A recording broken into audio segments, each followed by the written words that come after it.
कि सबसे बड़ा घोटाला अब तक का हुआ है इलेक्टोरल बॉन्ड का, और भाजपा इस विषय पे कुछ नहीं बोल रही है। जी क्या कहेंगे? कहते हैं कि भारतीय जनता पार्टी वाले, भाजपा वाले भिलाई स्टील प्लांट को बेचने वाले हैं, अडानी के हाथ में देने वाले हैं। उनका कहना यह है कि जिनके ऊपर कार्रवाई चल रही थी ईडी की, सीबीआई की, उनसे भी भाजपा वालों ने पैसा ले लिया और पैसा लेके उनके खिलाफ कार्रवाई को रोक दिया।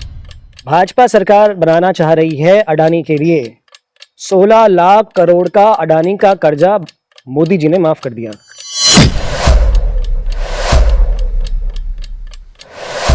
नमस्कार, मैं हूं शिवेंद्र और आप देख रहे हैं द सीजी खबर। 2024 लोकसभा के चुनाव बहुत ज्यादा तेजी में आ गए हैं और विभिन्न प्रकार के आरोप प्रत्यारोप का दौर भी चालू हो गया है। जहां तक बात की जाए विपक्षी दलों के, तो इस प्रकार के आरोप लग रहे हैं जिसका कोई जवाब नहीं है। एक बड़ा आरोप जो लगाया जा रहा है अभी भाजपा के ऊपर, वो है इलेक्टोरल बॉन्ड का।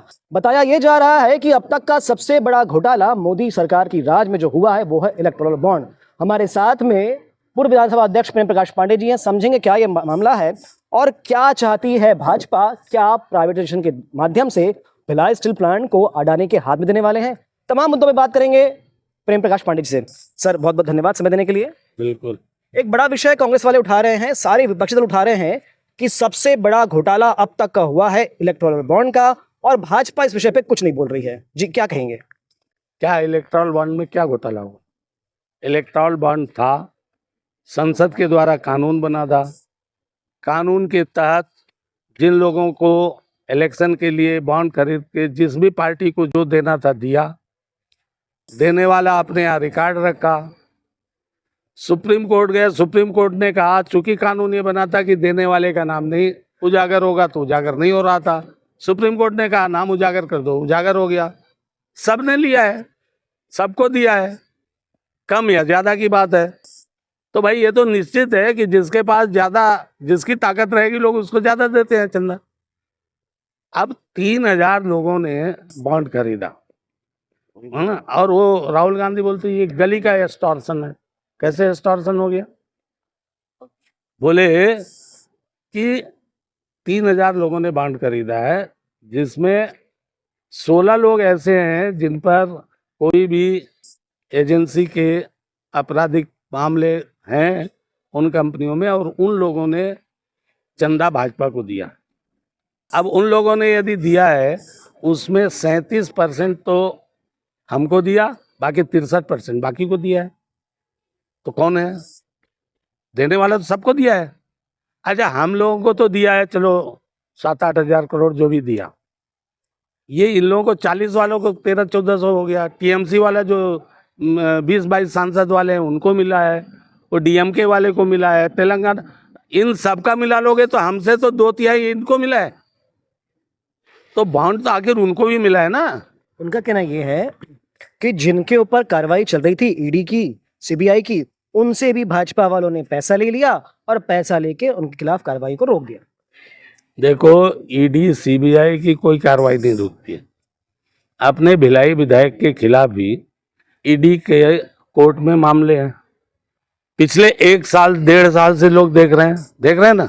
लोग लग रहा है कि अब जेल चल जाएंगे, अब जेल चल जाएंगे, लेकिन कोर्ट की प्रक्रिया है। पहले सम्मन निकाला, सम्मन के बाद जमानती वारंट निकाला, अब जो है गिरफ्तारी। तो कोर्ट ऑफ लॉ का एक प्रोसेस है, उसमें होगा। रही बात मैंने बताया ना कि ऐसे 16 लोग हैं जिन पर कोई कार्रवाई हुई। 3000 लोगों ने बॉन्ड खरीदा और 3000 लोगों ने दिया है। 16 लोग क्या हो गए? 1% से भी कम हो गया। तो कोई सिस्टम बनाए थे ना। इसके पहले तो क्या था कि चंदा कौन आया कहाँ गया पता ही नहीं है। आज तो जो चंदा देने वाला वो अपने यहाँ रिकॉर्ड तो रखा है, और वो आईटी को भी देता भाई, वो तो उसके रिकॉर्ड में है ना। पहले तो सब अनरिकॉर्डेड था। तो मेरे को नहीं लगता कि कोई भी ऐसा बयान मैं सुना कि अच्छा पहले उसको काम मिला उसके बाद उसने चंदा दिया। अच्छा, काम किसी को भी मिला, क्या काम गलत तरीके से मिला? एक तो बताओ। अच्छा, जिसको काम मिलेगा वही तो देगा। तुम्हारे पास पैसा ही नहीं है तो पैसा तुम खरीदोगे? एक विषय और चलता है, राजेंद्र साहू जब भी भिलाई में घूमते हैं तो वो विषय कहते हैं कि भारतीय जनता पार्टी वाले, भाजपा वाले भिलाई स्टील प्लांट को बेचने वाले हैं, अडानी के हाथ में देने वाले हैं।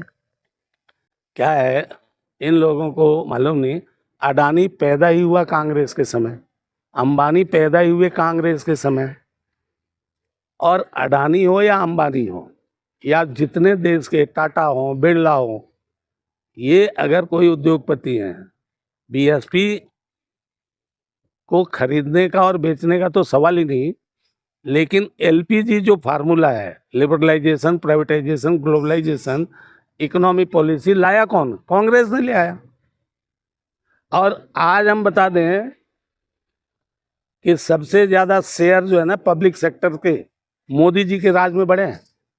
ये बीएसपी के भी शेयर जो 90 रुपया पहले था ना सेल का, वो बढ़ के 164-65 रुपया हुआ है। ये मोदी जी की नीति है कि हर सेक्टर्स को वो मजबूत कर रहे हैं इकोनॉमिकली, और इनको अडानी अंबानी दिख रहा है। अब ये क्या है, जीवन भर जमीन बेचे खरीदे हैं, तो इनको तो बेचना ही खरीदना दिखता है। पिछले 5 साल में आए, भिलाई नगर निगम की सारी जमीनें बेच दिए, प्रदेश की निगम की जमीनें बेच दिए, रेवेन्यू में संशोधन नहीं किया गया रेवेन्यू लॉ में, लेकिन 5 डिसमिल के नीचे की जमीन के खरीद फरोख्त किसने किया है? ये सब जिले के लोग जान रहे हैं। तो साहू जी, तुम तो रकबा खसरा है, 5 डिसमिल के नीचे कम वाला छोटा टुकड़ा बड़ा टुकड़ा में रहो। ये अभी भिलाई स्टील प्लांट को समझने में टाइम लगेगा। ये जो कम्युनिस्ट लोग बरकलाते हैं ना, उनके इसमें मत आओ तुम लोग भाई। साहू जी, अब ये तो इनके लोग तो बोलते हैं कि न्यूक्लियर जो बम है, एटम बम है, उसको समाप्त कर देंगे हम आएंगे तो। पाकिस्तान एटम बम रखे रहेगा, चीन रखे रहेगा, अब भारत एटम बम नहीं रखेगा। ये तो इनका कहना है।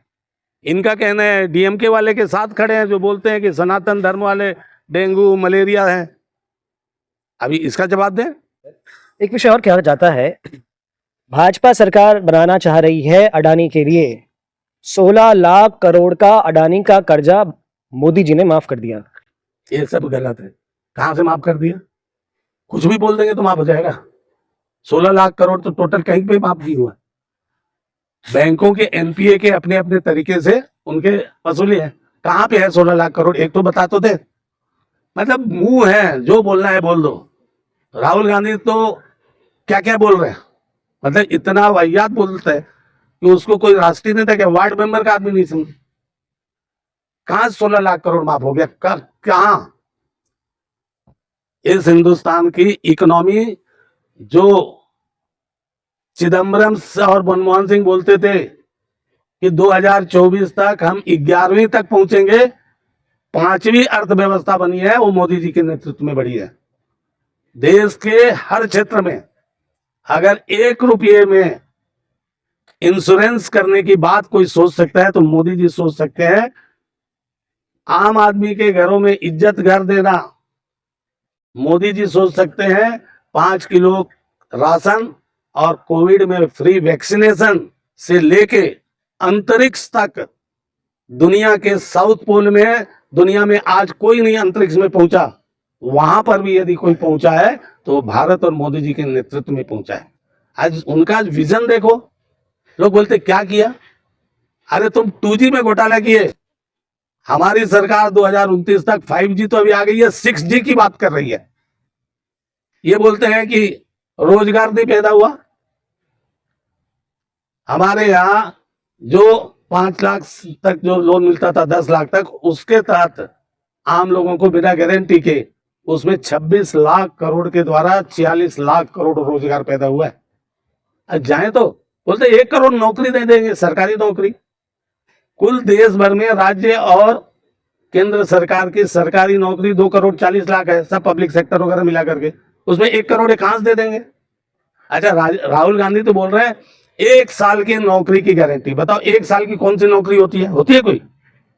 बोल रहे हैं कि 1 साल की नौकरी। दूसरा, इन लोग जो बोल रहे हैं कि आने के समय विरासत का टैक्स लगाएंगे। जो गरीब आदमी, मध्यम वर्गीय अपने बच्चों के लिए बचा बचा के कुछ रखा है, कमा के रखा है, कई बेचारे ऐसे हैं जो सोचते रहते हैं पिताजी की संपत्ति से हमको मिलेगा। अब उसमें तुम 55% टैक्स लगा दोगे तो बचेगा क्या? संविधान बचाने की बात ये करते हैं। संविधान को कोई नहीं, संविधान हम सबको बचा रखा है। संविधान ने ही लोकतंत्र दिया है और उसी लोकतंत्र के तहत तुम लोग लगातार 2 बार एक आम आदमी से एक शाही परिवार जो है हार रहा है और तीसरी बार भी हारेगा मोदी जी से, और तब इन सब के फिर बोलती बंद हो जाएंगे। तो ये थे उन सारे तमाम आरोपों के जवाब प्रेम प्रकाश पांडे जी से। और भी ऐसी बातों पर हम मिलते रहेंगे। अगर आपके कुछ प्रश्न हो तो कमेंट जरूर कीजिएगा। बने रहिएगा द सीजी खबर के साथ। धन्यवाद।